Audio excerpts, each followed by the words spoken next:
Hello, everyone. This is Tom Fox back for another episode, and today we have with us Deanna Eixman. Deanna, welcome back. Thank you. It's good to be here. So, Deanna, I wanted to start by asking you your reflections on the Magnificent Seven Rides Again, which the show closed in mid October. Yes. My reflections, it was a great show. We had a blast doing it and had a great turnout actually. We also painted for the first time at the show on one of the Saturdays, and it was a lot of fun. Had a lot of people come in for the Western Arts show that was up, and it was the last weekend for that, so they would stop by and see us, and they were from out of town and even out of state. We had a few of them there.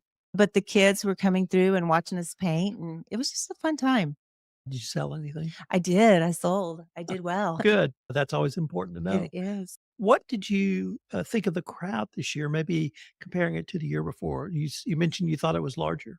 I do, I did. I think it was much larger than it was the year before. I think that we're getting a name. I think people are starting to learn who the Magnificent Seven is. It's been real fun going to some of the local shows, and they're like, "Aren't you on that poster with the other women? Aren't you part of the is it Magnificent Seven?" I'm like, "Yes, that's us." It's kind of fun. Tell me about your experience painting in front of others. I know you do that as part of your regular work at weddings and other events, but what was it like sort of in that environment for you? Oh, it was great. It's fun. I enjoy painting in front of others because it invites people to ask questions and learn about my techniques, why I do what I do, especially other artists. When they start looking at what I do, they ask me questions, and it's fun just to kind of shop talk and share. But it's also fun when the little ones come up and they're like, "Mom, look." And so you kind of encourage them about their future and that everybody can do this. It's just a matter of doing it. And then people argue with you about that. But it's been fun. Also, some of the women that came through, they were like, "I haven't painted in years. I really should get my stuff out and start painting." And of course, we're gonna encourage them. So, it was also really fun to see a few of our other ladies, the Magnificent Seven, who have never painted in front of people before, actually paint for the first time in front of folks and enjoy it. So that was a stretch for them, but it was also very, I think, a way of them growing who they are as artists, so So, what were two or three of your favorite comments you heard, whether it was from a 8-year-old girl or a 68-year-old woman? oh, real good.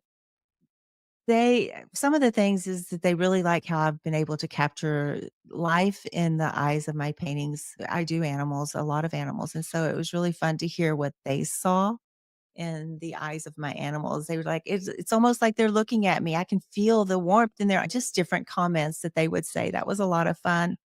It was also pretty fun to be compared to not compared, but they would come from the Western Arts Museum and they would say, "Oh, this is a great show too. We just hit 2 amazing shows in one weekend." So that really made us feel special.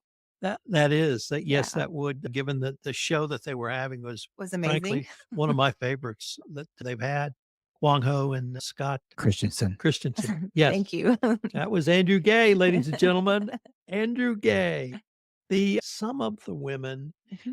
who are part of the Magnificent Seven took a few minutes to breathe after the show closed. You, however, are not one of those women. So tell No, us what you've been up to literally for the last 6 weeks. I have been on the road going to show after show and then a wedding.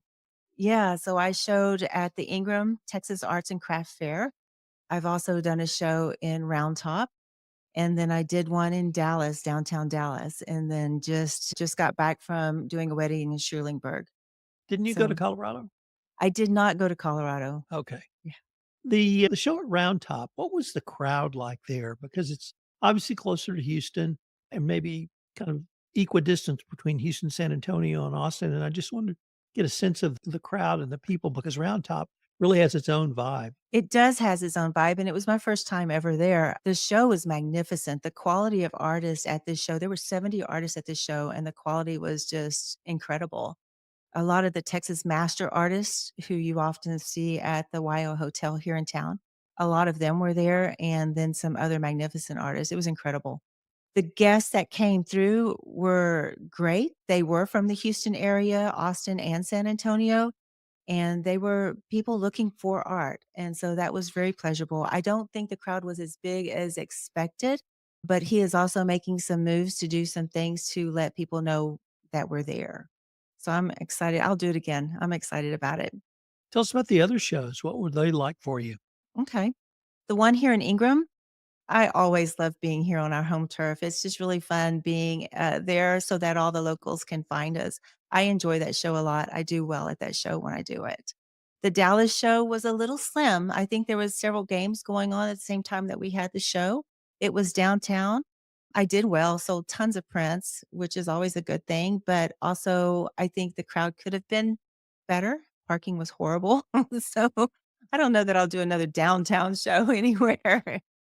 Especially in a big city, but it was a fun show. I love going to shows because I get to meet a whole new demographic of people and artists. Did you say Schulenburg as well? Schulenburg, I did a live wedding painting. That's right. Mhm. Beautiful venue. The as we one of the things I've been most intrigued about with this season Mhm. of The Magnificent Seven Rides Again is how you think about or how the seasons affect your painting. So obviously we're in fall, moving to winter, very different than sort of early fall, the summer and the spring. How does those colors or how does the change in seasons impact the type of painting you do? For me, it doesn't impact it a whole lot because I love to do animals, and so I have my own thing. I do kind of an abstract feel to a lot of my animals as the background. When I do landscapes, a lot of times I'll put in incorporate the fall colors of the oranges, the golds, the bronzes. It's just we are very fortunate that we in Texas here have a little bit of fall colors, especially down by the river. So that's always inspiring and always encouraging for me to do whenever I'm painting landscapes. But the fall Mhm. season also means something in the animal world. It So does. I particularly have come to enjoy the deer Yes. mating seasons, the deer birthing seasons, Mhm. the babies, and now watching the babies have grown up to not full adults yet, but still you can tell they've had a lot of growth and we're moving towards rutting season is coming up Yes. for us. But how do you incorporate the deer life cycle season into your work? Usually this season is when I'm out taking a lot of pictures when I'm not on the road showing. So I take a lot of photos and then I incorporate it throughout the year. I've been trying more and more to not just focus on just a single animal in my paintings, but more of their interaction with each other. So I've just been doing that more and more anyway, but it is fun to capture the little ones running around with moms and dads. And I don't know that I do a whole lot different, to be honest with you, when it comes to the animals. You mentioned the colors and the Uh-huh. colors down by the river where we tend to get a little bit more water, where we get a little more color. Could you describe the colors you see here in late November and maybe even what you think you'll see in December before we get to really the dead of winter? Oh, I love the yellows, the ochres, the browns, the golden hues, the ambers, the bronzes. It's just beautiful. Also, then your greens change a little bit from that really rich green and they start dying down and you start incorporating a lot of your ochres into the greens. So ochres is a yellow color in case somebody doesn't really realize what that is. And then what So about as we move into maybe January and February, where we have a few weeks of pretty intense cold and a lot of the non-deciduous trees or perennials lose their leaves? How does that really work into the type of work you do? it ends up graying everything down. Also, just the atmosphere tends to gray down and things become a little bit more blue overall, a little bit more gray overall. And so whenever I'm doing landscapes, that's something I take into consideration. As we move towards we're in Q4 here, but as we move to the first quarter of 2025, do you have any, projects you're either working on or looking towards? Right now, I still have some commissions on my easels. I've got about 5 easels up in my studio, all with something on them that I need to finish up before December, so there's that. But also, I am preparing to do a show with Laura Williams and Don Wire, which are both part of the Magnificent Seven, and we'll be doing a show at Grape Juice. December 17th, I believe, is when we're setting up. It'll go on for 2 months through February 15th, and we're titling it A View what is it? A Stepping into the view, that's what it is, sorry, yeah, stepping into the view, and the 3 of us got together and went out to a ranch, and we took some photos, and we're gonna take pieces of the photos and then do a collaboration between the 3 of us, so we're excited about doing that one. Do you have any shows that you're looking towards in, early or mid 2025? Yes, I have another show that's gonna be down in Clute, Texas. It's closer to where I grew up. It's June 3rd through July 7th or something like that, and I need 60 pieces, so I'll be working fast and furious trying to get 60 pieces done until then. But there's also several shows that I'm looking at and I've applied to, and I'm waiting to find out if I've been accepted into them. That's part of the process of being an artist. You apply and you wait.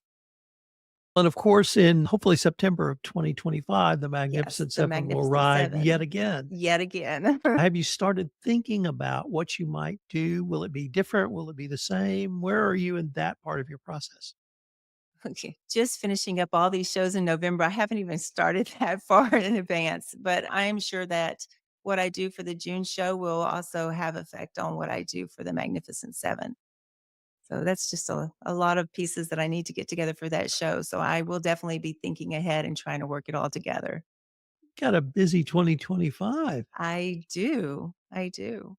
Deanna, unfortunately, we're near the end of our time for this episode, but if our listeners wanted to find out any more information about you or your work, what would Yeah. be the best place for them to go? They can follow me on Instagram or Facebook at Deanna Eixman Art, and they can also go to my website, deannaeixman.com. Deanna, always a pleasure. Thank you so much. Thank you for having me. Appreciate it.